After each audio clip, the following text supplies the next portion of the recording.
Welcome to MT stories. இந்த video என்ன பார்க்க போகிறோம்னா, நம்ம சூப்பர் ஸ்டார் ரஜினிகாந்தோட பர்த்டே ஸ்பெஷலாக தளபதி படம் ரிலீஸ் ஆகுது இன்னைக்கு.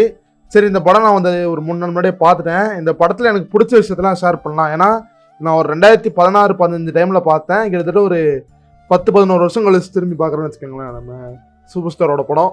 சரி, எப்படி இருக்குது, எனக்கு இப்போ என்னெல்லாம் ஒர்க் ஆச்சு, அந்த டைமில் எனக்கு எப்படி இருந்துச்சு, அது எல்லாத்தையும் இங்கே ஷேர் பண்ணலாம் தான் வந்திருக்கேன். சரி, வாங்க வீடியோ பார்க்கலாம். ஆக்சுவலாக அது வந்து ஒரு மணிரத்னம் படம், உங்களுக்கே தெரியும். ஸோ கேரக்டருக்கு தான் இம்பார்ட்டன்ட் கொடுப்பாரு ஆக்டரோட. அந்த ஆக்டர் வந்து அவரோட மாஸ் எலிமெண்ட்ஸ்லாம் தள்ளி வச்சுட்டு அந்த கேரக்டராக தெரிஞ்சார் நம்ம ரஜினி வந்து. அதே ஒரு பெரிய இது ப்ளஸ்ன்னு சொல்லலாம். இப்போ ரிவ்யூ பண்ணுறேன்னு சொல்லி நினைக்காதீங்க, அது அப்பயும் சரி இப்பயும் சரி எனக்கு அந்த கேரக்டர் தான் தெரிஞ்சு. அந்த தளபதி கேரக்டராக இருக்கிற சூர்யா தான் நமக்கு தெரிஞ்சார். இருந்தவர ரஜினிகாந்த்ன்ற ஒரு மாஸ் ஆக்டர் எனக்கு இங்கே எப்பவுமே தெரியல அந்த படத்தில் பார்க்கும்போது. அதே ஒரு பெரிய ப்ளஸ்ஸாக இருந்துச்சு அந்த தளபதி படத்தில். பர்ஃபார்மன்ஸும் உங்களுக்கு சொல்லவே தேவையில்ல. ரஜினி, மம்முட்டி, பானுப்பிரியா, இவன் சோபனா, இவங்க பர்ஃபார்மன்ஸு எல்லாருமே சூப்பராக பண்ணிட்டாங்க. அந்த மாதிரிலாம் ஒன்றும் குறை சொல்ல முடியாது. லைக் படத்தோட லைனும் சிம்பிளாக தான் இருக்கும். மகாபாரத்லேருந்து இன்ஸ்பயர் பண்ணியிருப்பார் மணிரத்னம் வந்து. லைக் இவர் வந்து கர்ணன் கேரக்டரில் ரஜினி வந்து, மம்முட்டி வந்து துரியோதனன் கேரக்டரு, அர்ஜுனன் கேரக்டரில் வந்து அரவிந்த் சுவாமி, இவங்கெல்லாம் இன்ஸ்பயர் பண்ணி வச்சிருப்பாரு. லைக் என்னன்னா 2 கேங்க்கு பிரச்சனை, அதை சரி பண்ண கலெக்டர் அரவிந்த் சுவாமி ஊருக்கு வராரு. தளபதி கேங்கு மம்முட்டி கேங்கு வந்து திருந்தினாங்களா, இந்த கேங்கு ஒழிஞ்சாங்களான்றதான் சிம்பிள் லைன் தான் இந்த படம்.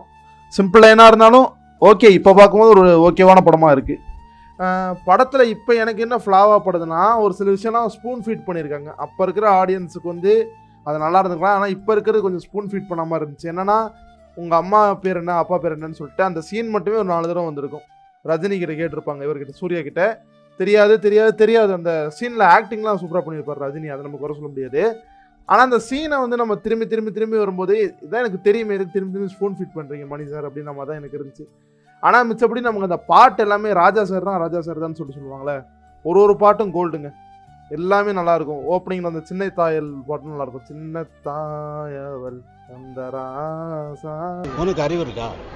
ஆனால் காப்பிரைட் போட்டுருவார் ஐயா, மன்னிச்சுக்கோங்க. நான் சும்மா ஒரு ரெஃபரன்ஸுக்கு மட்டும் ஒரு 2 லைன் பாடுறேன் ஐயா. காப்பிரைட் போட்டாலும் பிரச்சனால போட்டுக்கோங்க. எனக்கு இதில் இப்படி சொன்னால் தான் அதை ஷேர் பண்ண முடியும் மெமரிஸ்லாம், இல்லை நல்லா இருக்காது. அதுக்கப்புறம் ரக்கம்மா கையை தட்டு ஜங் சக், அதுவும் நல்லாயிருக்கும். நம்ம பாட்டு வந்து எஸ்பிபி பாடியிருப்பார். அவரும் இல்லை, அந்த லெஜெண்டும் இல்லை. பாருங்கள், எல்லா லெஜெண்டும் போயிட்டாங்க. ஆனால் மம்முக்கா சூப்பர் ஸ்டார் 2 பேரோட காம்போவே சூப்பர் காம்போங்க அது.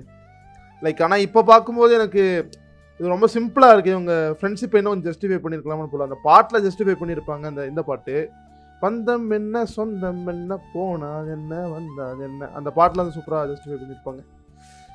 என்ன சொல்கிறது, இந்த கேரக்டர் சாக போது நிறைய இடத்துல ஃபோர்ஸ் ஆட் பண்ணியிருப்பாங்க. மம்முட்டி கேரக்டர் வந்து இங்கே சாக போகுதுன்னு. ஏன்னா ஒரு தடவை சுட்டுருவாங்க, ரஜினி காப்பாற்றுவார். 2வது தடவையும் இந்த மாதிரி வெட்டுருவாங்க, அப்பயும் ரஜினி வந்து காப்பாற்றுவார்.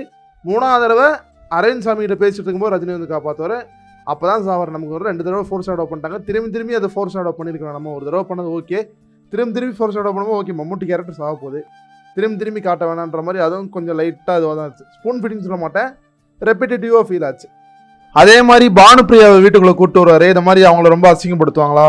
லைக் இவர் தான் கொலை பண்ணியிருப்பார் ஸ்டார்டிங்கில் ரஜினி அடிச்சு. அப்புறம் அவங்களே கல்யாணம் பண்ணிக்க சொல்லிட்டு மம்முட்டி சொல்லுவார். கூப்பிட்டு வரும்போது புத்தம்புது பூ பூத்ததோன்னு சொல்லிட்டு ஒரு பாட்டை டெலிட் சாங்கு யூடியூப்ல கேட்டு பாருங்க, ராஜா சார் அருமையாக போட்டிருப்பாரு. லைக் அப்போயே கொஞ்சம் ப்ரொக்ரெசிவாக சீன் எழுந்தார் மணிரத்னம், இதையும் நான் மென்ஷன் பண்ணி ஆகணும். அந்த சீனும் சூப்பராக இருக்கும். அதான் அதுக்கப்புறம் அந்த யமுனை ஆற்றிலே பாட்டு சூப்பராக இருக்கும். இவங்க பாடியிருப்பாங்கள்ல, சோபனா. யமுனை ஆற்றிலே ஈரக்காற்றிலே கண்ணனோடு நான் ஆட, சூப்பர் பாட்டு அது. ராஜானால தான் அந்த படமே தூக்கி நின்று இருக்கு. அதான் உண்மையாக சொல்ல போனால் மணிரத்னம் கூட ஓகே, இது வந்து அவரோட பெஸ்ட்டு படம் தான். ஆனால் இதோட பெஸ்ட்டு படம் நாயகன் இருக்குது, உங்களுக்கே தெரியும். ஆனால் என்ன சொல்கிறது, நம்ம ரஜினியோட பர்ஃபார்மன்ஸ் ஓரியன்டாக பார்க்கணுன்னா இந்த படம் நம்ம செக் பண்ணலாம்.